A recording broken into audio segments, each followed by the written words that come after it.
పత్రిజీ సార్కి నా హృదయపూర్వక ఆత్మ ప్రణామాలు. స్వర్ణమాల మేడం గారికి నా హృదయపూర్వక ఆత్మ ప్రమాణాలు. నా గురువైన సుజాత మేడంకి నా ఆత్మ ప్రణామాలు. మా ఊరు మక్తలు, నేను పుట్టిందల్లా రాయచూరే. నాకు కంఫర్టబుల్ తెలుగునే ఉంటుంది లాంగ్వేజ్. నేను ఇందులో రావడానికి కారణము మా వారు చనిపోయాను. 2021 కరోనాలో చనిపోయాను. నేను చాలా డిప్రెషన్లో వెళ్ళిపోయాను. మా వారు చనిపోయినాక అసలు నేను చావాలనుకున్నా, అంత డిప్రెషన్లో వెళ్ళిపోయాను. నన్ను ఒక మనిషిని చేసింది ఈ మెడిటేషన్. నేను ఈరోజు ఇంత స్టాండర్డ్గా ఉన్నాను అంటే ఇది నా మెడిటేషనే. నేను దీన్ని ఎంత నమ్ముతా అంటే నా ప్రాణం కన్నా ఎక్కువ నమ్ముతా. నా ప్రాణం పోయినా కూడా నేను లెక్క చేయను. అంతగా నా అణువణువులో, నా రక్తంలో, నా కణంలో అంత అణువణువులో నిండిపోయింది ధ్యానం అనేది. నా లైఫ్లో మనకి ఏమైతే తెలియదో, మన లైఫ్లో ఏమైతే మనకు తెలియదో అది తెలియజేస్తుంది. మన శత్రువులు ఎవరో, మన మిత్రువులు ఎవరో, ప్రతి అణువణువు మనకి ఏ సమస్య ఉన్నా కూడా అది తీరుస్తుంది. మనకు ప్రతి ఒక డబ్బు విషయం అని కానీ ఏదే సమస్య ఉండని అది ఇట్లా పటాపంచన చేసేస్తుంది. ఆ సమస్యలన్నీ ఇట్లా తీర్చేస్తుంది. మెడిటేషన్ అనేది మనని ఒక మనిషిలా చేస్తుంది, ఒక ఆణిముత్యంలా చేస్తుంది, మనని ఒక దేవుళ్ళని చేస్తుంది. ఇంకా దీని గురించి ఎంత చెప్పినా మనకు తక్కువనే అనిపిస్తుంది. ఎందుకంటే మా పిల్లల వల్ల, ఒక డబ్బు విషయం వల్ల, మా ఇంట్లో గొడవల వల్ల, మా వారు చనిపోయినాక నాకు ఆస్తి ఇవ్వను అని మా ఇంట్లో చాలా ఫోర్స్, నీకు ఆస్తి ఇవ్వము అని మా ఇంట్లో చాలా ఇబ్బందులు పెడుతున్నారు. వాళ్ళ ఇబ్బందులు ఎలా ఉన్నాయంటే నేను ఇప్పుడు పోయి చచ్చిపోవాలి అలా ఉన్నాయి మా ఇంట్లో సమస్యలు. అట్లా టార్చర్ పెడుతున్నారు. ఆ టార్చర్ని కూడా నేను తట్టుకొని ఈరోజు నిలబడుతున్నా అంటే అది ఓన్లీ మెడిటేషన్ వల్లే. నాకు ఎప్పటికైనా న్యాయం జరుగుతుంది. అది ఖచ్చితంగా జరిగేది. ఎక్కడైతే సత్యం, ధర్మం, న్యాయం ఉంటుందో అక్కడ కంపల్సరీ విజయం అనేది ఉంటుంది. ఇదొకటే కాదు, నాకు ఇంకా బ్యాక్ పెయిన్ ఉంటే అది కూడా సమస్య తీరిపోయింది. మళ్ళీ నాకు దగ్గు చాలా వస్తుంది విపరీతంగా. అది ఎన్ని హాస్పిటల్స్ తిరిగినా కూడా అసలు కంట్రోల్ కాకుండా తగ్గిపోవట్లేకుండా అది. నాకు దగ్గు కూడా చాలా తగ్గిపోయింది. హెల్త్ ఇష్యూస్ కూడా చాలా తగ్గిపోయినాయి. మెడిటేషన్ నేను ఇప్పుడు వచ్చి 3 years అయింది. చాలామందిలో వస్తుంది. నేనా సుజాత మేడంది ఒక వీడియో చూసి, ఆ వీడియో చూసి నా మైండ్ మొత్తం చేంజ్ అయింది. సుజాత మేడం ఎవరు? ఆదోని సుజాత మేడం. ఆ మేడంది ఒక వీడియో విన్నా, మేడంది వీడియో విన్నా. నా గురువు కూడా ఆమెనే.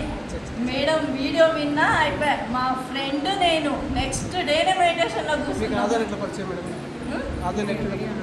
మేడంది వీడియో విన్నా అంతే. నేను ధ్యానం గురించి నాకు తెలీదు. మేడం వీడియో విన్నా అయిపోయి మెడిటేషన్లోకి వచ్చేసిన అంతే.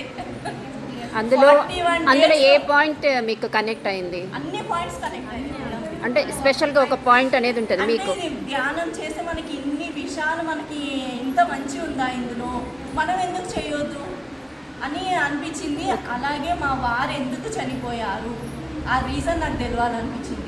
41 days ఎట్లా చేసిన అంటే ఒక దీక్షలా చేసిన. నేను ఎన్ని అవర్స్ చేస్తున్నారు డైలీ? 3 hours 41 days చేసినాక నాకు చాలా విచిత్రమైన వస్తుండే. మెడిటేషన్లో కూర్చుంటే పురుగులు అన్నది, పాములు అన్నది, ఏవేవో వస్తుండే. అయినా కూడా ఇది చేస్తే మంచి ఉన్నప్పుడు మనకు ఎందుకు తెవ్వాలి అని మనను ఇది చేస్తుంది. మెడిటేషన్ కూర్చొనివ్వకుండా చేస్తుంది.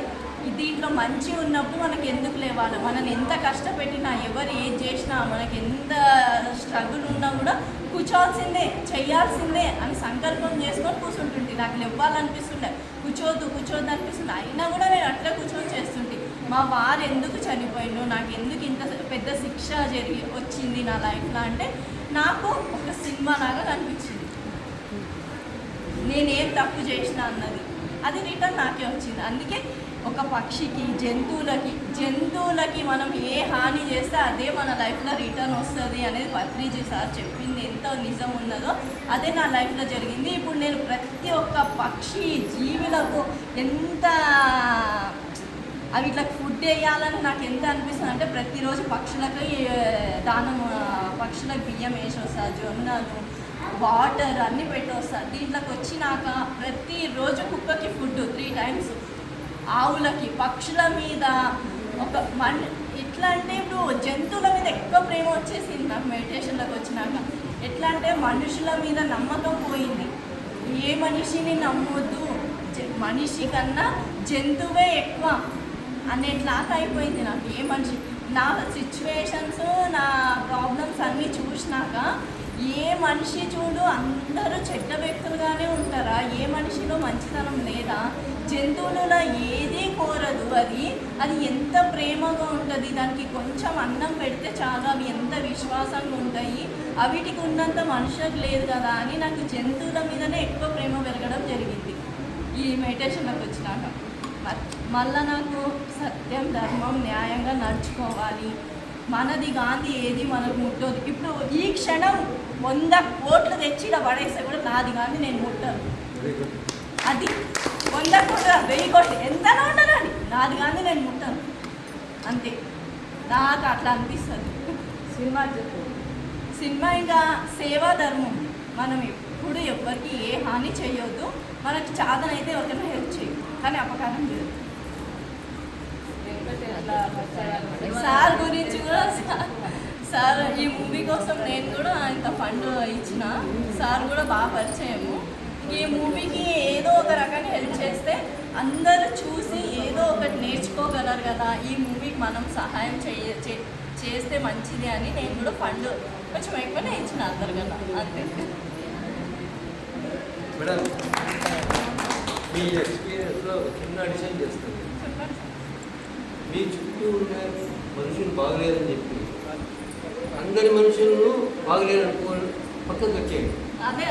That is the biggest mistake what you are doing. మీ చుట్టూ ఉండేవాళ్ళు బాగలేరు అంతే, ప్రపంచం అంతా బాగుంది. సరే, ఎగ్జాక్ట్లీ నాకు అదే అనిపించింది. తను చెప్పిన దాంట్లో అదొక్కటే మిస్టేక్ ఉంది. నువ్వు చేయాల్సిన పని అంతా అలా కాదు, మంచి మనుషులుగా కాదు. ఒక్కొక్కరిలో ఒక్కొక్క గుణం ఉంటుంది. దాన్ని మనము దాంట్లో ఏది మంచిది, ఒక్కొక్కరిలో అన్ని గుణాలు ఉంటాయి. చెడ్డ గుణం ఒక్కటే ఉండదు, మంచి గుణం ఒక్కటే ఉండదు, అన్నీ ఉంటాయి. దాంట్లో మనకేది కావాలో అది మాత్రమే రిసీవ్ చేసుకోవాలి, మిగతాది వదిలేసేయాలి. అలాగా don't carry the things. You will be spoiled forever. Don't carry. అది కూడా అర్థమైంది సార్ ఈ మధ్య నాకు. Don't carry the things. ఎప్పుడు కూడా any human being biggest mistake అంటే you always carry the things. నేను అలాంటి ఫ్యామిలీని ఎంచుకోనే బతికి పెట్టుకోవచ్చు, అనుభవం కోసం వచ్చినారు. అదే అలాంటి ఫ్యామిలీలోనే కావాలని నన్ను గుర్తించిండు. కావాలనే వచ్చారు. మీరే తీసుకొని వచ్చారు ఆ ఫ్యామిలీని. వాళ్ళని మంచిగా చేసుకోవాలి. నేను అదంటే వాళ్ళ అవసరం లేదు మేడం. ఇప్పుడు వాటి అనుభవం చంద్రశేఖర్ సేమ్ మీ లెక్కనే ఒక మాస్టర్, సేమ్ పిరమిడ్ వాడు.